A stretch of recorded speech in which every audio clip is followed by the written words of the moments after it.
Peggy 16.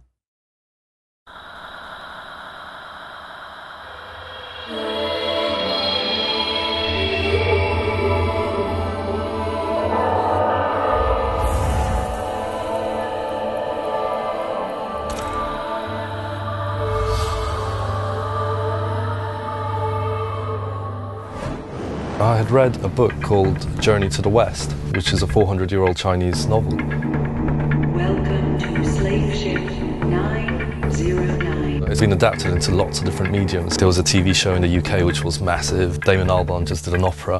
So it's always had this kind of undercurrent of coolness about it. Remaining journey time is estimated at 16 hours.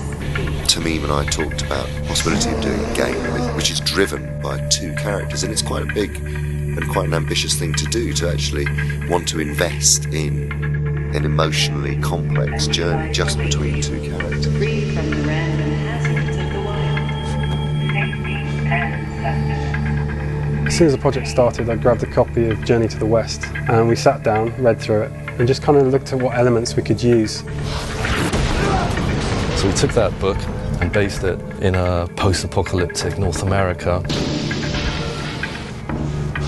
Replaced all the magic of the old book with technology and the demons with military droids.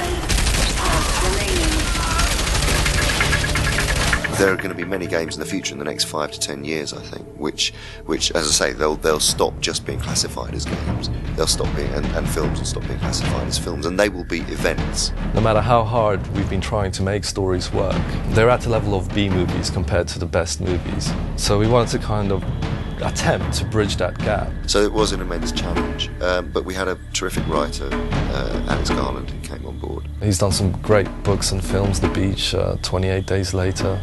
We actually sat down with Alex through a series of workshops. So we got the main story arc going, we decided what locations we were going to use.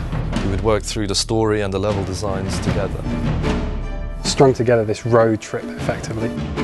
When I originally agreed to do this project, it was actually to come on board as a director, and then some way down the line, I was looking at some artwork and saw the original drawings for Monkey and thought, actually, you know, that would be quite a cool character to play.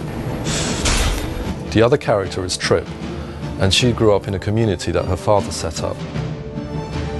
I absolutely see some of myself in Trip. I mean, it's certainly in a different medium, but I still really am her. So the journey actually begins with both Monkey and Trip captured on a slave ship. Trip escapes at the beginning. In the process of escaping, she actually shorts the whole system and causes it to crash. Monkey survives because he's so strong, so he punches and fights his way through. After the ship crashes, they both end up in New York. So she spots her main chance, who is this big brute. While Monkey's unconscious, Trip sticks this slave headband, which is used to control slaves, onto his head. You put this on me.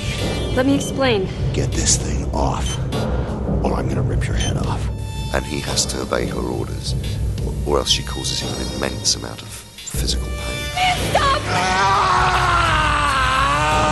She does this because she knows that the city is teeming with inactive mechs. What she wants him to do is to take her back to her community, which she's been plucked out of. You know, she's not doing it because she hates him. She's doing it because she has to.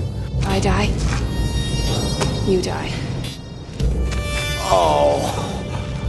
And so they start this uneasy journey together.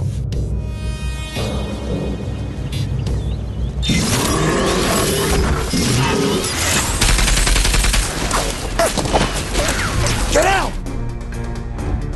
She's the brains, if you like, and you're the brawn, and together you can defeat pretty much anything you come across.